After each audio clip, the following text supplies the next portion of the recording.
Mi sermón se llama La señal de Jonás, se llama así. Y sin lugar a dudas, el mayor milagro del cristianismo, hablando de milagros que desde la semana pasada venimos hablando de ese tema,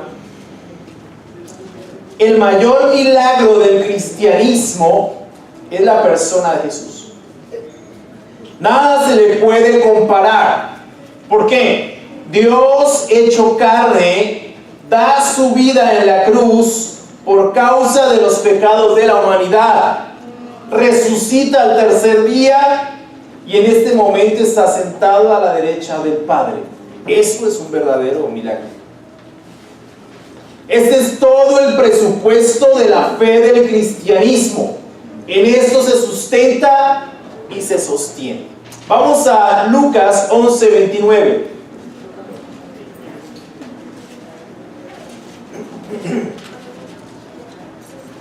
Lucas 11:29.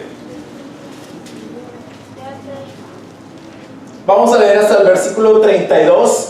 Es una porción bastante corta, pero vamos a ver muchas más escrituras el día de hoy que básicamente están dentro del contexto de lo que vamos a hablar con respecto a la señal de Jonás. Versículo 29 dice: como crecía la multitud, Jesús se puso a decirles: esta es una generación malvada. Nunca se nos olviden estas primeras palabras de Jesús. Esta es una generación malvada. Pide una señal milagrosa, pero no se le dará más señal que la de Jonás. Así como Jonás fue una señal para los habitantes de Nínive, también lo será el Hijo del Hombre para esta generación. La reina del sur se levantará en el día del juicio y condenará a esta gente, porque ella vino desde los confines de la tierra para escuchar la sabiduría de Salomón. Y aquí tienen ustedes a uno más grande que Salomón. Los ninivitas se levantarán en el día del juicio y condenarán a esta generación, porque ellos se arrepintieron al escuchar la predicación de Jonás. Y aquí tienen a ustedes a uno más grande que Jonás. Ante la petición de parte de algunos por una señal milagrosa realizada por Jesús, Él les responde que no se les dará más señal que la del profeta Jonás. Esa es la respuesta de Jesús. Ahora bien, ¿en qué consiste o de qué se trata la señal del profeta Jonás? Para explicar dicho tema no voy a recurrir solamente al texto de Lucas, sino al texto paralelo en el libro de Mateo. Vamos a estudiar ambos textos. Mateo 12, 39 al 42. Entonces vamos a irnos moviendo en ambas direcciones, en ambos textos. Dicho texto es complementario al de Lucas y puede brindarnos más elementos para su comprensión. Recuerden, vuelvo a recordarlo, ¿no? El hecho de que existan textos diferentes en los evangelios no significa que son contradictorios. No significa eso. Son complementarios. Porque los evangelios se escribieron para diferentes contextos. No tendría sentido tener 4 evangelios iguales. ¿Para qué quieres 4 evangelios iguales? Con uno sería suficiente. Pero hay 4 evangelios distintos porque se dirigieron a 4 contextos completamente distintos. Entonces, el hecho de que haya diferencias en el evangelio, en los evangelios, no los hace contradictorios ni ambiguos, como algunos señalan, No los hacen de ninguna manera contradictorios. Eso no es una contradicción. Una contradicción es un triángulo cuadrado. Eso es una contradicción. Pero esto no es una contradicción. Ok, dicho texto, como les dije, es complementario al de Lucas. La señal de Jonás apunta directamente a 2 aspectos fundamentales en la vida y obra de Jesús. 1, su muerte y resurrección. Y 2, el mensaje que Jesús predicó. En pocas palabras, Jonás, la señal de Jonás es una tipología, es un simbolismo o una representación de Jesús. Eso es lo que significa. Entonces, lo primero, la señal de Jonás como símbolo de la muerte y resurrección de Jesús. Eso es lo primero que vamos a estudiar el día de hoy. En el versículo 29 dice: como crecía la multitud, Jesús se puso a decirles: esta es una generación malvada, pide una señal milagrosa, pero no se le dará más señal que la de Jonás. Así como Jonás fue una señal para los habitantes de Nínive, también lo será el Hijo del Hombre para esta generación. El texto de Lucas hace mención al hecho de que la multitud crecía. Es decir, mucha gente iba a ver a Jesús. Por tal razón, Jesús le reconviene con palabras bastante fuertes. En el texto de Mateo, la introducción al texto de Lucas es complementaria. Mateo dice en el versículo 38 que algunos de los fariseos y los maestros de la ley le dijeron: maestro, otra vez estos personajes, queremos ver alguna señal milagrosa de parte tuya. A lo que Jesús responde: esta es una generación malvada, pero Mateo añade: y adúltera. Pide una señal milagrosa, pero no se le dará más señal que la del profeta Jonás. Ahora bien, yo estoy convencido de que hoy más que nunca debemos tener en cuenta esta reprensión que Jesús le hace a maestros y fariseos, a los judíos en general. Los fariseos y los maestros de la ley siempre estaban buscando desafiar a Jesús y ponerlo a prueba con el propósito de encontrarlo en alguna falta y de esa manera echarle mano y arrestarlo.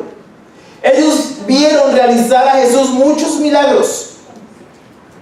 Sin embargo, con todo y eso, no creyeron en él como Mesías ni en su mensaje. No solo en esta ocasión hicieron este tipo de petición. Lucas 11:16 nos menciona exactamente lo mismo. Piden una señal milagrosa. Mateo 12:38 también piden una señal milagrosa. Y en Marcos 8:11 y 12 piden una señal milagrosa.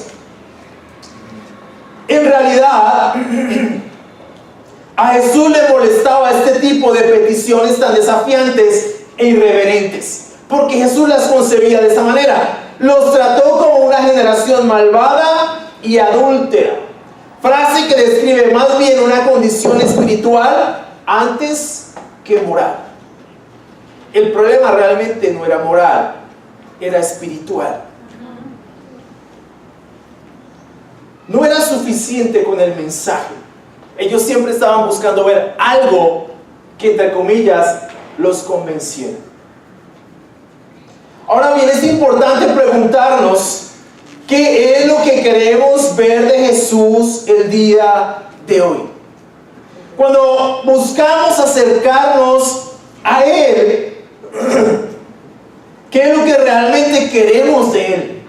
¿Una relación con Él o un beneficio de su parte? Mucho del cristianismo contemporáneo en realidad se reduce a lo segundo. Se busca el beneficio, la señal del cielo, el milagro. Y en realidad Jesús no quiere darnos señales milagrosas más que las que están registradas en las Escrituras. Él quiere que le amemos y que le seamos fieles. De eso en realidad se trata el cristianismo. Acompáñenme a Lucas 14, por favor.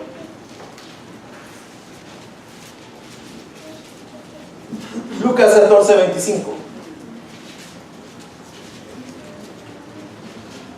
Vamos a ver tres pasajes aquí. Lucas 14, 25.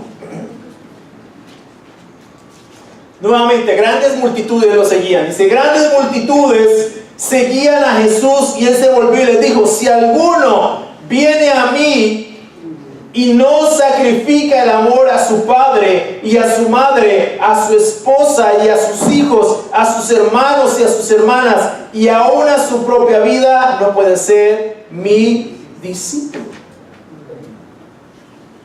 Gente, mucha gente seguía a Jesús. Cantidades inmensas de personas seguían a Jesús. Cuando él veía estas multitudes, porque a Jesús no le impresionaban las multitudes, lo primero que hacía era desafiarlos. Y aquí los desafía: si alguno de ustedes viene a mí y no sacrifica el amor.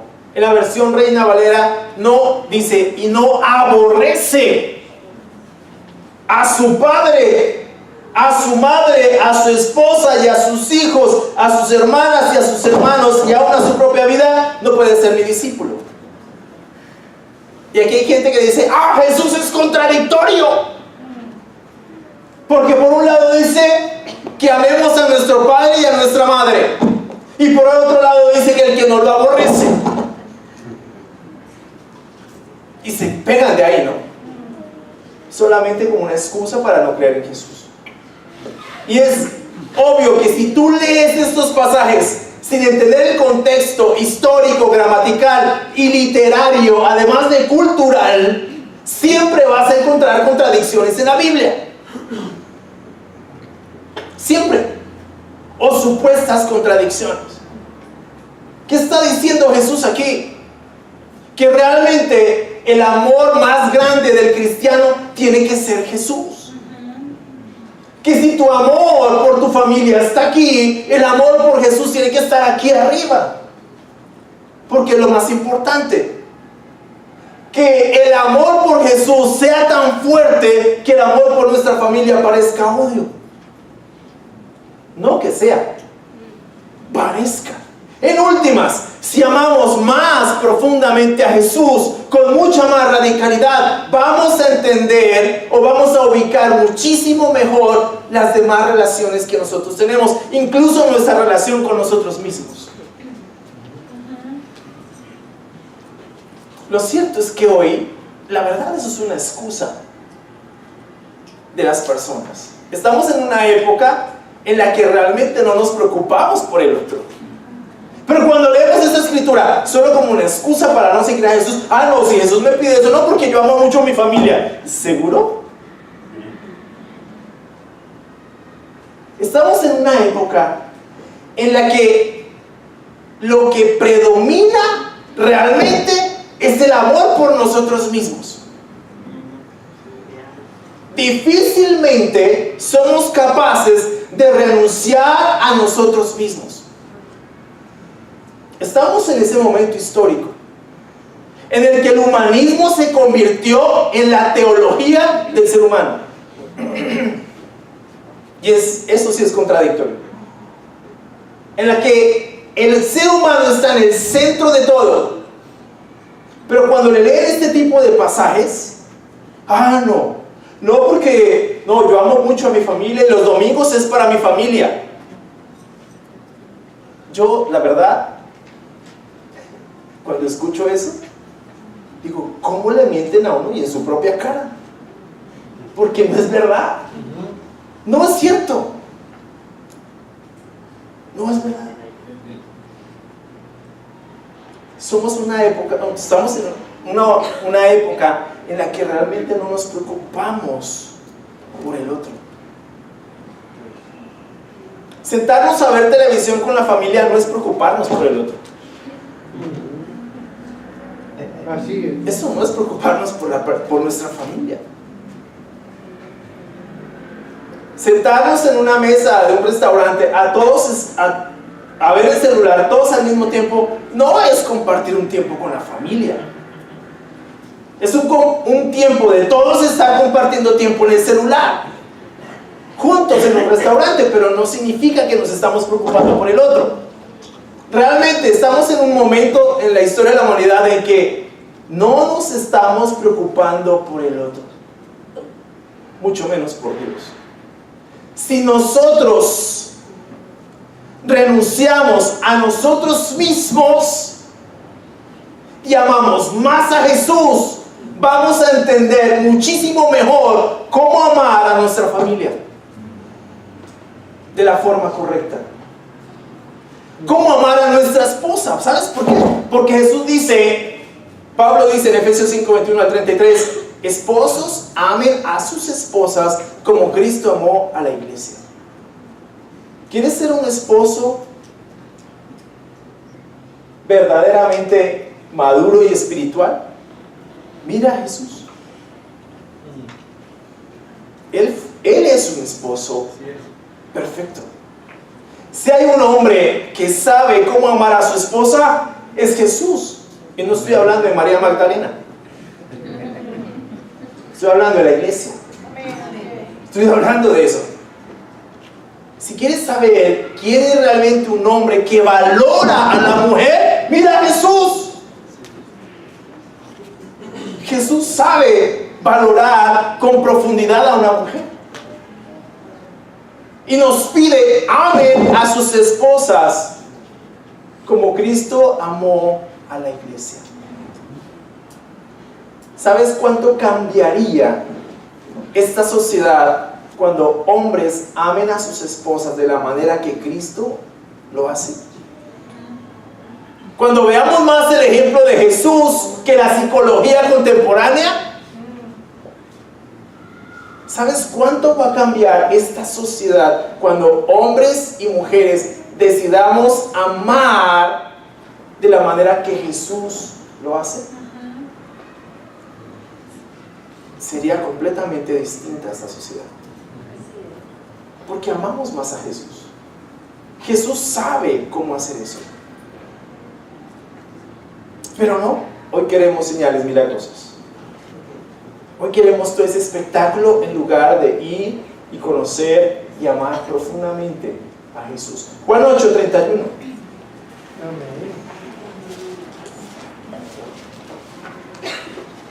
Juan 8:31 dice: Jesús se dirigió entonces a los judíos que habían creído en él y les dijo: si se mantienen fieles a mis enseñanzas, serán realmente mis discípulos y conocerán la verdad, y la verdad los hará libres. No la sabemos de memoria. El problema no es ese. Porque a veces el problema no es si entendemos lo que dice la Escritura. Ese no es el problema. El problema es, el problema llega cuando se nos dificulta hacer lo que la Escritura dice. Ahí está el gran problema. Entendemos fácil lo que dice. El problema no es ese, el problema es hacer lo que dice. Jesús dice acá: si ustedes se mantienen fieles a mis enseñanzas. ¿Qué está diciendo Jesús? No es suficiente con una creencia intelectual. Todo el mundo aquí, la mayoría de las personas en esta ciudad creen en Jesús. El problema no es ese.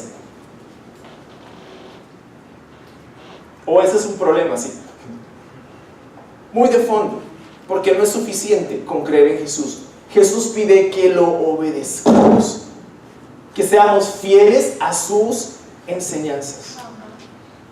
Entonces, ¿qué pide de nosotros Jesús? Amor y fidelidad. Eso es lo que Él pide de nosotros. Juan 14:15, mira lo que dice.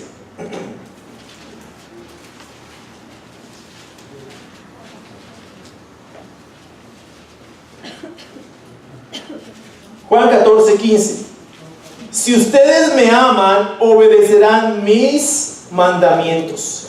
Y yo le pediré al Padre y Él les dará otro consolador para que los acompañe siempre. De modo que, ¿qué buscamos de Jesús? Regresemos a esa pregunta. ¿Qué buscamos actualmente? ¿Qué es lo que buscamos de Jesús? ¿Buscamos una relación con Jesús? ¿Caminar con Jesús? ¿Amar a Jesús? ¿O qué buscamos de Jesús? ¿Los beneficios del cristianismo? Estoy completamente convencido que lo que tenemos que buscar es a Jesús por quien es Jesús independientemente de si recibimos o no recibimos algún tipo de beneficio. Creo que eso es lo más importante.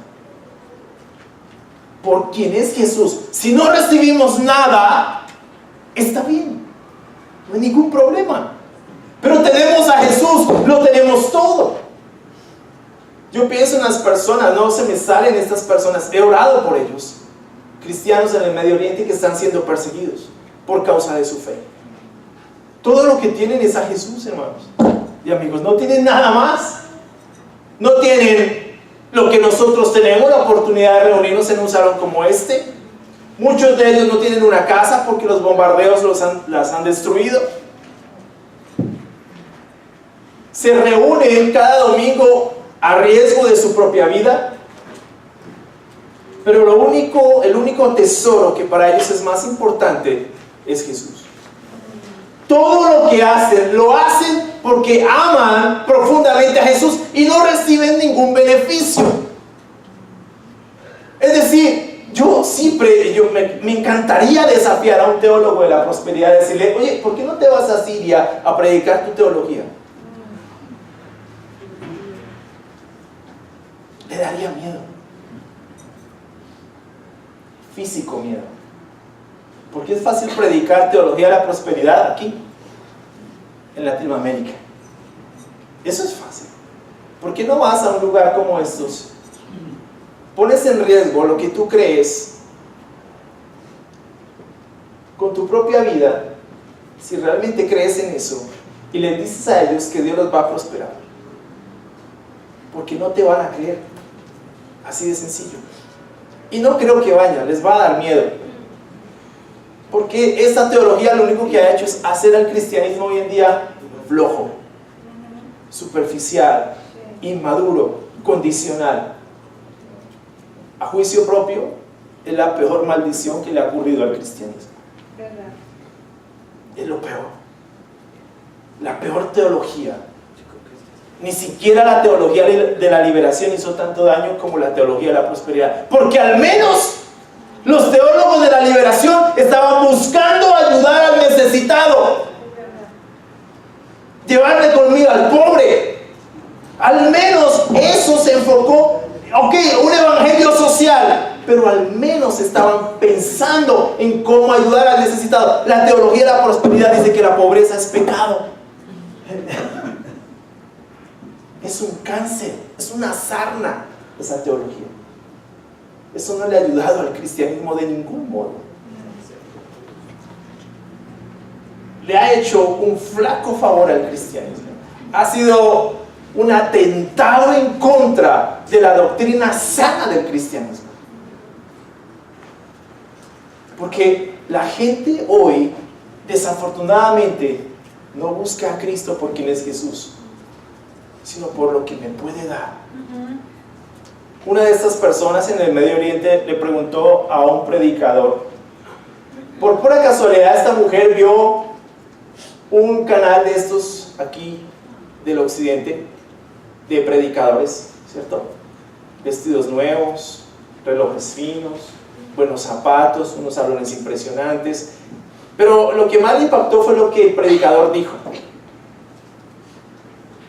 Todo lo que en esencia es la teología de la prosperidad. Y esta señora dijo, le preguntó a este hombre, le dijo: o sea que nosotros estamos mal, porque este pastor dijo que todas estas bendiciones son por causa de nuestra fe en Él. O sea que nosotros no tenemos fe. O sea que nosotros estamos mal solamente porque no tenemos todas esas bendiciones. Y él le dijo: no, eso no es cierto. Pero mira la pregunta que ellos se pueden hacer, o que se están haciendo. ¿Qué buscas del cristianismo? ¿Qué buscas? ¿A Jesús? Porque en últimas lo que Jesús quiere es que lo busques a Él. Eso es lo más importante. El milagro más grande del cristianismo no es un muerto camine, o resucite y camine, o que un ciego vea. Eso no se aproxima de ninguna forma al milagro de Jesús. de su encarnación, muerte y resurrección. Eso no se aproxima al milagro que es Jesús para nosotros como cristianos. ¿Qué es lo más importante para ti? Es una pregunta que nos tenemos que hacer, hermanos y amigos. ¿Quién es Jesús para mí? ¿Qué es lo que yo busco del cristianismo? Realmente, que me solucione los problemas, que me arregle a mi esposo, a mi esposa. Eso va a pasar, o tal vez no te lo puedo garantizar. Pero yo sí sé que si tú buscas a Jesús y eres fiel a Jesús y buscas primero el reino, todas las demás cosas van a ser añadidas. Pero busca a Jesús por quien es Jesús. Todo lo que tenemos aquí es a Jesús. Ni plata ni oro tenemos. Todo lo que tenemos es a Jesús. Si quieres a Jesús, tenemos a ese Jesús aquí, el Jesús de la Biblia. Pero si lo que tú buscas son milagros, prosperidad, todas estas bendiciones que se hablan ahí, esas no las tenemos. Estás en el lugar equivocado. Si lo que buscas a Jesús es a ese Jesús tenemos nosotros. Y podemos darte a ese Jesús. Porque es el Jesús que cambió nuestras vidas. Es el Jesús que le dio sentido a la vida que vivimos. Y que le va a seguir dando sentido. Ese Jesús lo tenemos entre nosotros. Pero ese pseudocristianismo que se está viviendo hoy en día, eso no lo tenemos. Jesús procede a decirles a estas personas que no les dará más señal que la del profeta Jonás. En Mateo 12:40 Jesús explica: porque así como 3 días y 3 noches estuvo Jonás en el vientre de un gran pez, también 3 días y 3 noches estará el Hijo del Hombre en las entrañas de la tierra. ¿Sabes qué es interesante? Que muchos dudan de lo que pasó con Jonás, pero Jesús dice que es verdad. Porque lo toma como una tipología de su propia muerte y resurrección. Jesús lo remite a su propia muerte y resurrección. La señal de Jonás es un tipo o símbolo del mayor sacrificio de la historia. Dios hecho hombre, murió por los pecados de la humanidad, resucitó al tercer día y está sentado a la derecha del Padre. Este es el sustrato del Evangelio. La señal más poderosa era esa, la que apuntaba al sacrificio supremo. Todo lo demás es simple y llanamente un distractor para lo más importante. El cristianismo está basado fundamentalmente en la muerte y resurrección de Cristo, y hemos profundizado muy poco al respecto de lo que pasó en esa cruz, por estar reclamando señales y milagros que a todas luces son del completo desagrado del Señor. La verdad, hemos profundizado muy poco en la cruz. Muy poco. Casi hoy no se predica esto. Dios te quiere bendecir, Dios te quiere dar, Dios te quiere abundar, Dios te quiere dar de todo, porque es que Dios te ama. No importa cómo estés, tranquilo. Dios te quiere dar todo lo que tú quieras. Solamente tienes que seguir como vas, viniendo, dando tu dinero, tranquilo. ¿Dónde dice eso? En ninguna parte. Lo fundamental del Evangelio es la muerte y resurrección de Jesús. Tanto Pedro como Pablo, apóstoles del Señor Jesucristo, invirtieron una gran cantidad de tiempo y predicación en explicar y concientizar a las audiencias de su época sobre la importancia capital de la muerte y resurrección de Jesús. Vamos a Romanos 6.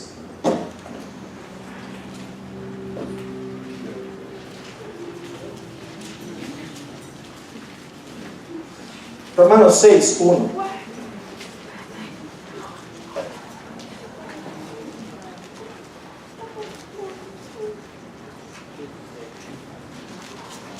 Dice: ¿qué concluiremos? ¿Vamos a persistir en el pecado para que la gracia abunde? De ninguna manera. Nosotros que hemos muerto al pecado, ¿cómo podemos seguir viviendo en él? ¿Acaso no saben ustedes que todos los que fuimos bautizados para unirnos con Cristo Jesús en realidad fuimos bautizados para participar en su muerte? Por tanto, mediante el bautismo fuimos sepultados con él en su muerte, a fin de que así como Cristo resucitó por el poder del Padre, también nosotros llevemos una vida nueva. En efecto, si hemos estado unidos con él en su muerte, sin duda también estaremos unidos con él en su resurrección. Sabemos que nuestra vieja naturaleza fue crucificada con él para que nuestro cuerpo pecaminoso perdiera su poder, de modo que ya no siguiéramos siendo esclavos del pecado, porque el que muere queda liberado del pecado. Ahora bien, si hemos muerto con Cristo, confiamos que también viviremos con él.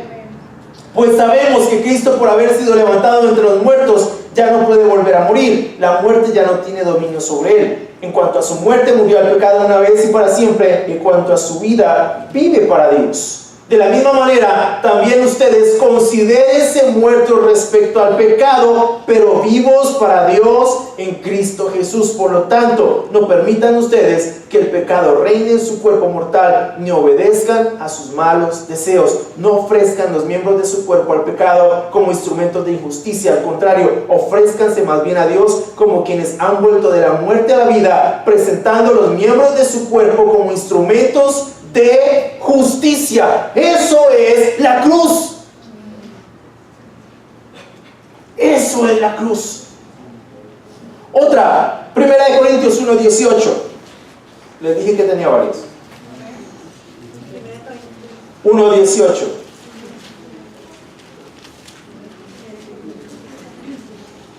Primera de Corintios 1:18. Me explico, dice Pablo. El mensaje de la cruz es una locura para los que se pierden, en cambio para los que se salvan, es decir, para nosotros este mensaje es el poder de Dios. Pues está escrito: destruiré la sabiduría de los sabios, frustraré la inteligencia de los inteligentes. ¿Dónde está el sabio? ¿Dónde el erudito? ¿Dónde el filósofo de esta época? ¿No ha convertido Dios en locura la sabiduría de este mundo? Ya que Dios en su sabio designio dispuso que el mundo no lo conociera mediante la sabiduría humana, tuvo a bien salvar mediante la locura de la predicación a los que creen. Los judíos piden señales milagrosas, eso como que no había cambiado, y los gentiles buscan sabiduría, mientras que nosotros predicamos a Cristo crucificado. Este mensaje es motivo de tropiezo para los judíos y de locura para los gentiles. Pero para los que Dios ha llamado lo mismo judíos que gentiles, Cristo es el poder de Dios y la sabiduría de Dios. Todo el centro de la predicación de los apóstoles estaba basado en la cruz. Eso era lo fundamental. Primera de Pedro 2:21.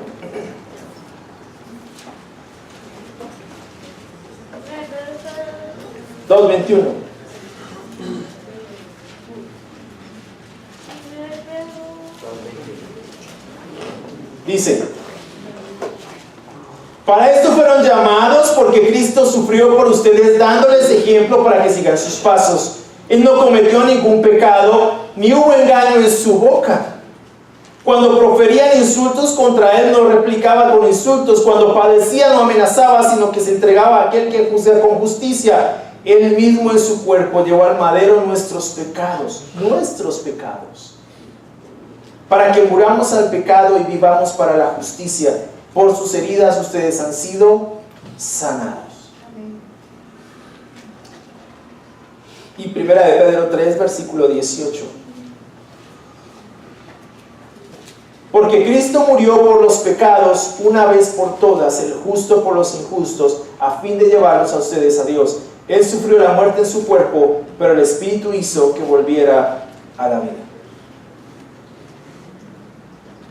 Él murió en la cruz para que tú y yo, una vez conocemos este sacrificio, nos arrepintiéramos y muriéramos al pecado y viviéramos para la justicia, es decir, resucitáramos a una vida nueva. Ese es el verdadero poder del Evangelio. No es otra cosa. El interés de Jesús, el interés de Dios es que nosotros veamos la cruz de este modo. Los apóstoles en el Nuevo Testamento y los escritores del Nuevo Testamento le invirtieron una gran cantidad de tiempo a la cruz. Hoy hemos arrinconado la cruz. La hemos puesto en un lugar casi que irreconocible. Ya no se habla de la cruz. Ya no se habla de ese sacrificio. Por lo tanto, vivimos cada vez más en la injusticia y en la falta de rectitud, en la falta de moral. Si entendiéramos por un momento que la causa de la crucifixión fue que Él murió por los injustos, el justo por los injustos, y nos ubicáramos en ese contexto, somos los injustos, murió por nosotros, el mundo sería distinto.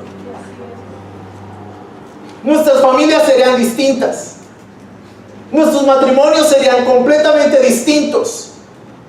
Nuestro trato el uno con el otro sería completamente distinto. Cuando entendamos que Cristo murió por nosotros y que nosotros necesitamos morir al pecado y vivir para la justicia. ¿Sabes qué? Este evangelio para muchos hoy es motivo de tropiezo, es aburrido. A mí hábleme, mira, hágame sentir bonito. Hágame sentir bien, emocióneme, hágame llorar. Si esto no te hace llorar, tienes un corazón muy duro. Si esto no te hace llorar, una canción simplemente apela a tu sentimentalismo. Porque la cruz fue el sacrificio de un inocente por causa nuestra. A mí me preocupa el estado del cristianismo hoy en día.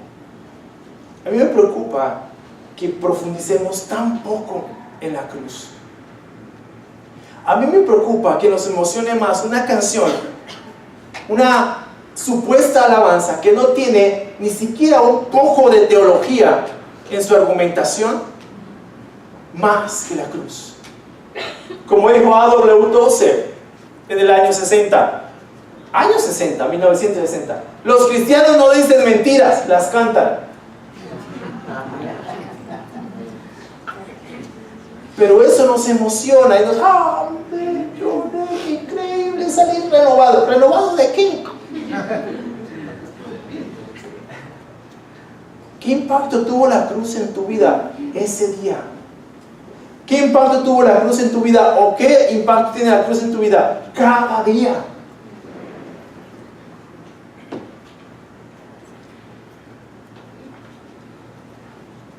Richard Sheen dijo: tomar tu cruz es considerar que es mejor morir que vivir para algo más que Jesús.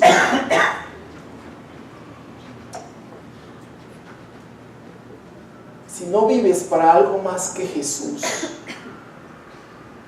no has entendido la cruz. O si vives para algo más que Jesús, no has entendido la cruz. Si no es Jesús lo más importante en nuestra vida como cristianos, no hemos entendido la cruz. Porque Él dio su vida por nosotros. Él se puso por nosotros. Él se sacrificó por nosotros. Cuando yo estudié esto por primera vez, yo dije, bueno, sí, pero es que Él murió hace 2000 años. ¿Yo qué tuve que ver en eso? Tuviste que ver todo, me dijeron. Porque sigues pecando. Sigues siendo inmoral. Sigues siendo arrogante. Sigues siendo orgulloso. Sigues mintiendo.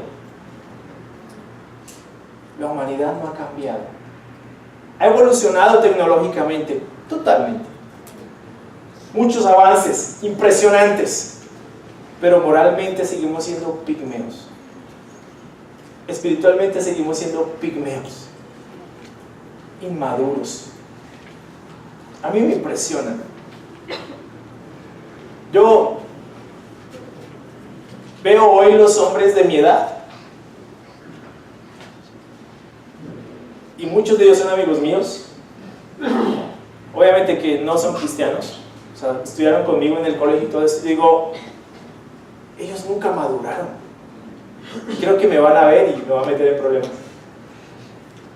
Y yo veo, todavía planean cómo ser infieles a sus esposas.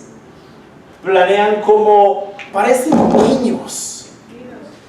Parecen niños. Digo, ¿qué estás pensando, hombre? Tienes una mujer en tu casa, tienes hijos en tu casa que te esperan, pero tú estás planeando cómo te acuestas con otra mujer. ¿En qué estás pensando? Yo no entiendo los hombres de hoy. No los entiendo, sinceramente. Mira, ellos se rompen en el gimnasio, uno los ve y dice, wow, este tipo. Pero cuando tienen que enfrentar la vida, son gatitos miedosos. Cuando tienen que enfrentarse a algo difícil, realmente difícil, todos los esteroides que se toman no les sirven para nada. Cuando tienen que poner la cara, cuando enfrentan dolor y sufrimiento, se esconden. Se esconden. Yo digo, ¿dónde están los hombres? Yo digo, amén por Jesús. ¡Qué hombre! ¡Qué hombre Jesús! Amén por mis hermanos en la fe. Amén por mis amigos que han decidido poner su confianza en Jesús. ¿Quieres conocer verdaderos hombres? Aquí hay verdaderos hombres. Hombres que han decidido respetar a sus esposas, amar a sus familias, luchar por ser hombres espirituales, maduros, morir al pecado diariamente. Esos son verdaderos hombres. Son verdaderos hombres. Hombres que respetan a sus esposas, que respetan a las hermanas. Amén. Mis hermanos, mis jóvenes universitarios, miren, estos muchachos son más maduros que muchos viejos de 50 años en la calle. Muchachos de 19 años que enfrentan sus vidas con rectitud. Digo, es un privilegio estar con ellos. Es un honor servir a estos muchachos. Es un honor decir que los dirijo. Eso ya es mucho para mí. ¿Qué personas? ¿En virtud de qué? Ellos han decidido poner su confianza en Jesús. Tú los vieras como luchan en contra de la impureza, en contra de la inmoralidad, porque quieren ser hombres de Dios. Pero no, hoy ser varón es acostarse con 3, 4 mujeres. Eso es ser un varón muy bien. Y estar agarrándote a puños con todo el mundo y decir palabrotas, eso es un varón. Y fumar y tomar y emborracharte. Esta semana pasé con mi hija por el estadio. 3 hombres borrachos. Un miércoles a las 8 de la mañana. Yo dije, qué patético. Ni se podían parar. Yo pasé rápido con mi hija por ahí. ¡Qué vergüenza! Esos no son tan finos, pero ¿qué de los borrachos finos? Los que salen después de tomar y manejan su carro, su camioneta 4x4 o la que sea. Esos son peores todavía.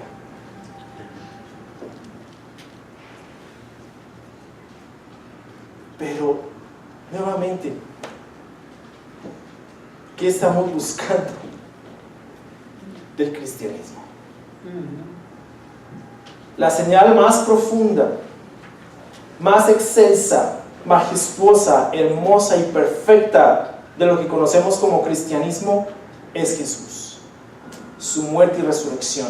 Y si Él es la señal, nuestra obligación fundamental es responder a esa señal con reverencia, amor y obediencia. Seguir a Jesús, ser discípulos de Jesús, esa es la esencia de todo. Esa es su voluntad, eso es lo que Él quiere de nosotros. ¿Sabes una cosa? Jesús dice categóricamente en el versículo 30 que así como Jonás fue una señal para los habitantes de Nínive, también lo será el Hijo del Hombre para esta generación. Esa es la señal. Y si tú lo sigues y si tú lo amas, estás haciendo la voluntad de Dios. Si no, estás en contra de Dios. Porque el que aborrece a Jesús, aborrece al Padre. El que no ama a Jesús, no ama al Padre. Porque Jesús es la revelación final del Padre. Jesús es quien nos muestra al Padre. Jesús es quien nos conduce al Padre. Si no obedeces a esa señal, no obedeces a Dios. No importa cuán religioso seas. La señal a la que tienes que ver y obedecer es Jesús. Ser un discípulo, ser una discípula. Mujer, ¿quieres ser realmente una mujer de verdad? Sigue a Jesús. Amén. Mis hermanas acá, ustedes las conocieran las mujeres que hay aquí, el tipo de mujeres que son mujeres damas en todo el sentido de la palabra, tanto las solteras, universitarias y casadas, mujeres rectas, mujeres que están buscando hacer la voluntad de Dios, mujeres fieles a sus esposos, sumisas. Algunas les cuesta un poquito más, pero son sumisas. ¿De verdad? ¿Cuál es el problema hoy con la mujer? Muchas mujeres son mujeres que están buscando más bien, como dijo es politólogo, creo, que hoy el feminismo dejó de defender a la mujer, dejó de amar a la mujer, dejó de apreciar a la mujer. Ahora se volvió el odio al hombre, como si ese fuera la razón del feminismo. Nos estamos moviendo en esas dos direcciones. ¿Quieres ser realmente una mujer? Sé una discípula de Jesús. Amén. Sé una discípula. Camina con Jesús. Sigue esa señal. Así como Jonás fue una señal para Nínive, Jesús es una señal para nosotros. Sigue a esa señal. Y lo segundo, el mensaje de Jonás como símbolo del mensaje de Jesús. En el versículo 31. Acompáñenme a Mateo 12.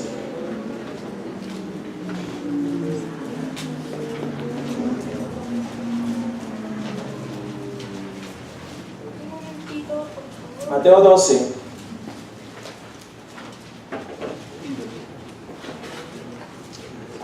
...41... que es el texto paralelo. Dice: los habitantes de Nínive se levantarán en el juicio contra esta generación y la condenarán, porque ellos se arrepintieron al escuchar la predicación de Jonás. Y aquí tienen a ustedes a uno más grande que Jonás.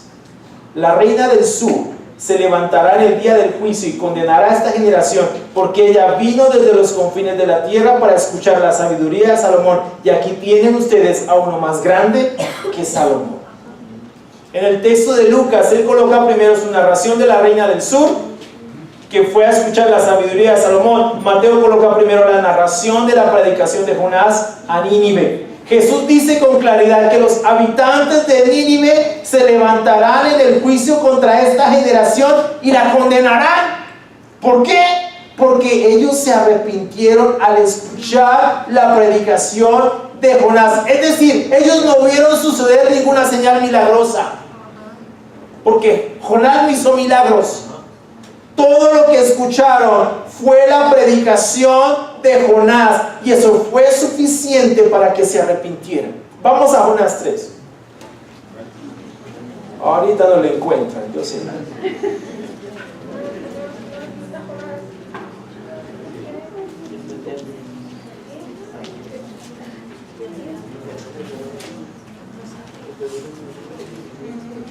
Jonás 3.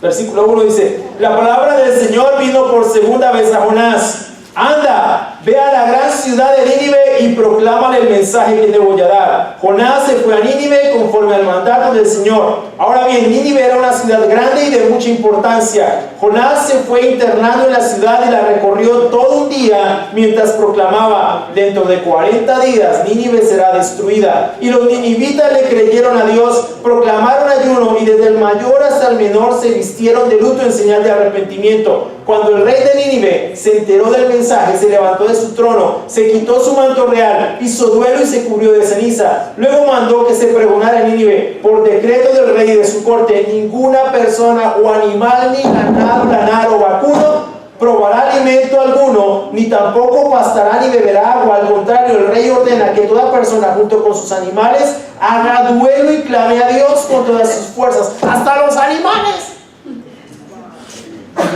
Ordena asimismo que cada uno se convierta de su mal camino y de sus hechos violentos. ¿Quién sabe? Tal vez Dios cambie de parecer y aplaque el ardor de su ira y no perezcamos. Ese fue el mensaje. Eso fue todo lo que escucharon. Ahora, ¿quién era Nínive? Nínive era una ciudad pagana, asiria, 120,000 habitantes, absolutamente llenos de maldad. El clamor por esta ciudad llegó hasta los oídos del Señor y Él decidió destruirla. Pero ¿sabes qué pasó? Nínive se arrepintió. Todo un día Jonás duró predicando, todo un día. Y Nínive se arrepintió. Imagínate el mensaje tan poderoso de este hombre, que toda una ciudad de 120,000 habitantes se arrepintió de su maldad. ¿Sabes por qué no quería ir a Jonás a Nínive? Porque él sabía que eso iba a pasar. Y él no quería, él odiaba a Nínive. Odiaba a los asirios, porque los asirios los habían esclavizado. Los odiaba.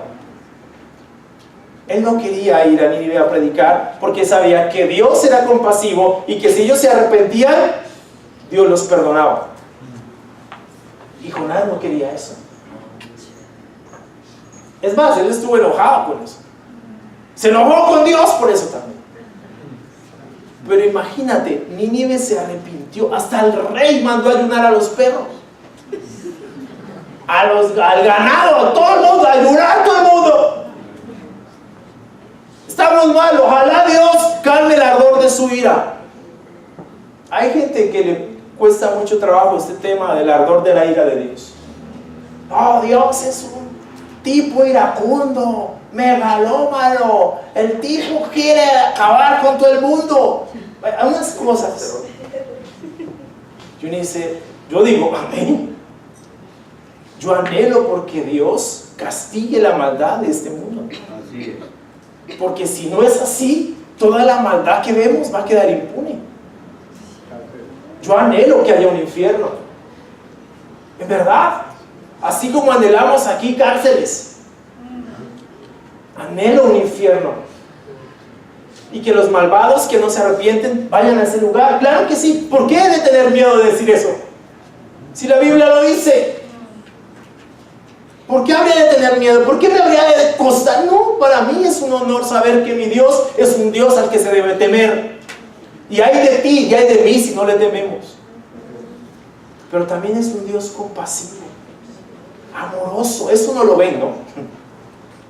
Dice la Biblia que Él es lento para la ira y grande en amor. ¿Sabes? Este país, esta ciudad se arrepintió y Dios fue tan compasivo que cambió de parecer y los perdonó.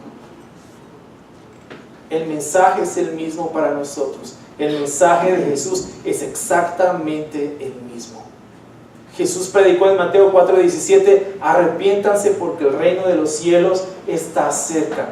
Pedro en su primer sermón en Hechos 2:38 dijo: arrepiéntanse y vuélvanse a Dios, bautícense en el nombre de Jesucristo para que Dios les perdone sus pecados y reciban el don del Espíritu Santo. Y 3,000 se bautizaron. ¿Sabes? Dios es compasivo. Dios quiere perdonar esta nación. Dios quiere algo diferente para este país, para esta ciudad llena de maldad, porque Medellín es una ciudad llena de maldad, de inmoralidad, de robo, de adulterio, de prostitución, de asesinato. Y Dios está enojado con eso. Eso no lo dicen mis teólogos de la prosperidad, porque se les desocupan las iglesias y se les dañan sus ofrendas. Pero como a mí no me interesa ni una cosa ni la otra, Por eso proclamo la verdad. Dios está enojado con esta ciudad. Si ustedes dicen algo distinto, les están mintiendo. Por todo eso. ¿O a ti no te enoja la maldad que ves en esta ciudad?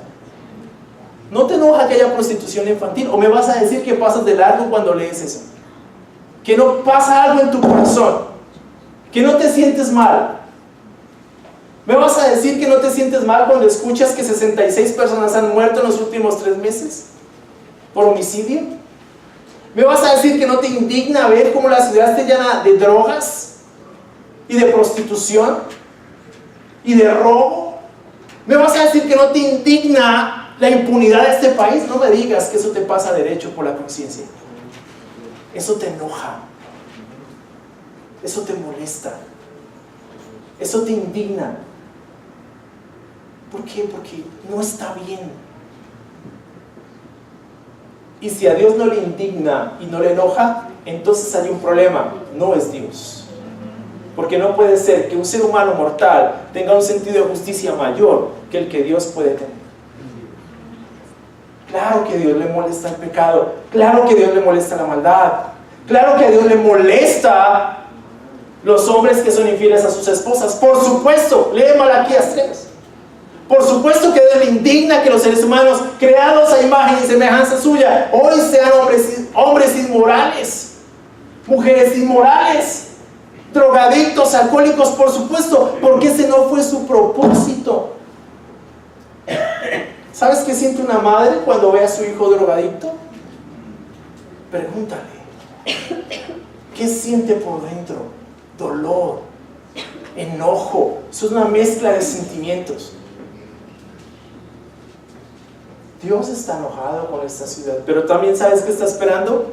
Que nos arrepintamos, que nos volvamos a Él, que veamos el pecado tal cual como Él lo ve. Alguien le dijo a un predicador: si Dios existe, ¿por qué no se hace visible y viene y arregla este mundo? Y él le contestó: ya lo hizo y lo crucificaron. Así es. Ya lo hizo. Ya lo hizo. ¿Qué está esperando? Que nos arrepintamos. ¿Sabes? Dios tiene los brazos abiertos para perdonar nuestro pecado si nos arrepentimos y nos volvemos a Él. Él quiere eso para nosotros, para ti, para mí. Porque Él es así, lento para la ira y grande en amor. Pero ¿qué estás esperando para volverte a Dios? ¿Sabes? Anhelo el día que esto esté lleno, para que escuchen esta verdad, porque hoy no se está proclamando. También tenemos un desafío nosotros, llevar este mensaje a otras personas. Ese es el desafío, que no se quede aquí, que podamos salir y llevar este mensaje a otras personas. Dios sí está enojado, créanme. Isaías 59, 1 al 2 dice eso. Si tú estás mal con Dios, si todas estas cosas describen tu vida, la verdad, Dios está molesto con tu vida, como estuvo molesto con la mía. Pero también está esperando que tú te arrepientas, que tú pidas perdón por tu maldad, que te vuelvas a Él. Isaías 55 habla de eso. Él está dispuesto a perdonarnos, Él está dispuesto a limpiarnos, Él está dispuesto a salvarnos, pero depende de tu respuesta al Evangelio. Muchas gracias, era lo que quería compartir con ustedes.